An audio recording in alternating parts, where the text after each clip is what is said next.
Alright, what's going on everybody, and welcome back to another Minecraft video. Today we are going to go over the Minecraft 1.5 update, otherwise known as the Redstone update, for obvious reasons, as there are many Redstone additions and changes. But first of all, I want to go over two new commands, which are the /scoreboard command and the /effect command. I'm not entirely too sure how to work the scoreboard command, but I can tell you what it does.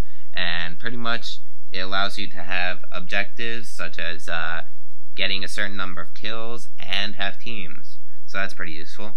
And right now I'm going to go over the /effect command. So if I type /effect, then my name, so and then potion numbers have IDs same as blocks and tools and whatnot.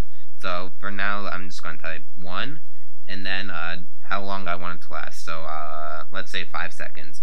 Then if I hit enter and then open my inventory, you can see that the speed potion has been applied to me for 5 seconds. So that's pretty useful. Now let me go over some of the redstone changes and additions. First we have a dropper, and I'll show you what that does right over, where is it? Here. It basically works pretty much exactly like a regular old dispenser.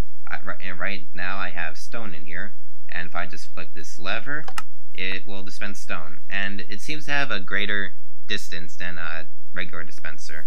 I'm not entirely sure if that's true or not, but that's what that does.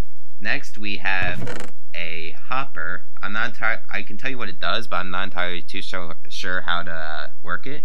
Basically what it does is kind of like if you put it next to a chest or something like that, it can move like items and stuff. I don't really know.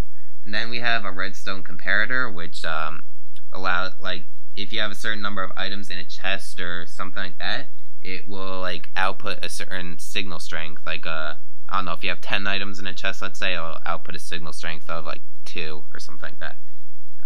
Here we have a daylight sensor, which I have set up right over here. It basically is a solar panel, and during the day it'll work as like a redstone torch or a lever or whatnot, and it'll power any redstone item.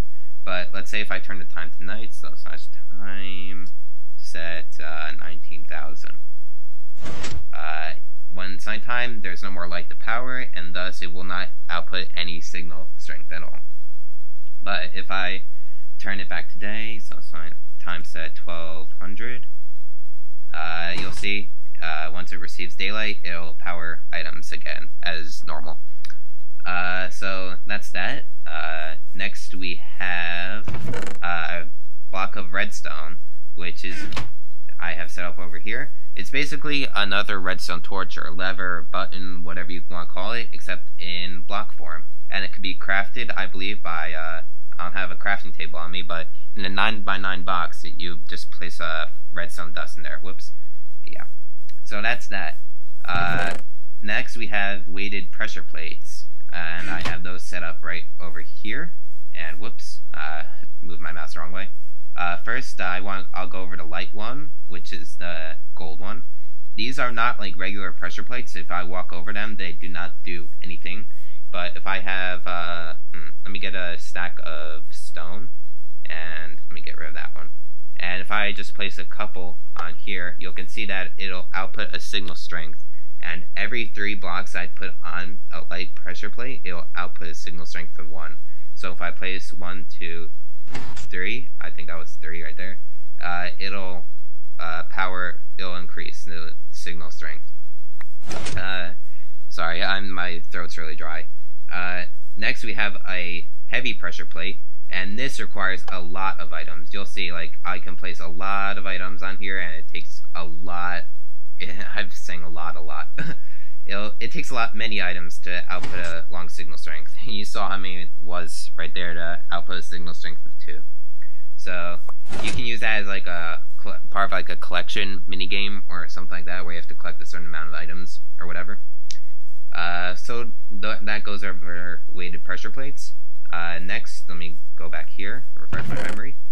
We have trap chests, and basically, as the name suggests, you can use them for traps. So if I'm just like your average player, and I walk up to his chest and I do something, it will output a signal strength of 1, and it'll power any redstone object behind it.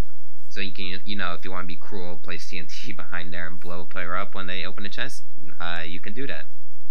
Now, the main way you can tell the difference between this and a regular chest is, let me just go over here, and let me see, trap chest.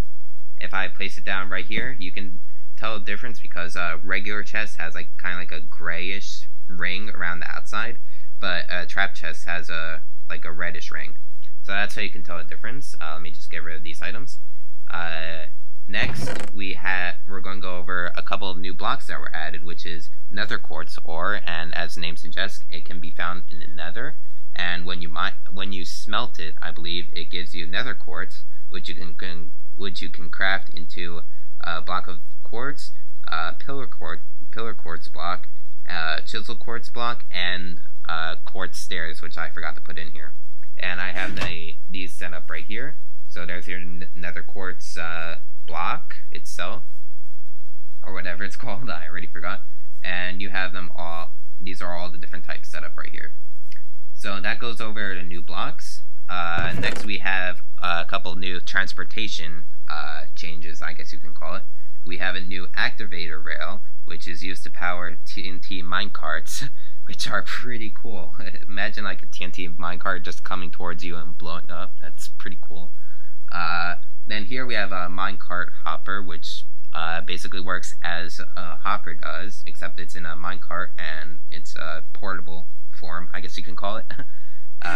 So yeah, that goes over that. Next, we have another change is the way you can craft and sort items in your inventory. So let me just get a crafting table real quick, and I don't know, like a stack of stone, let's say.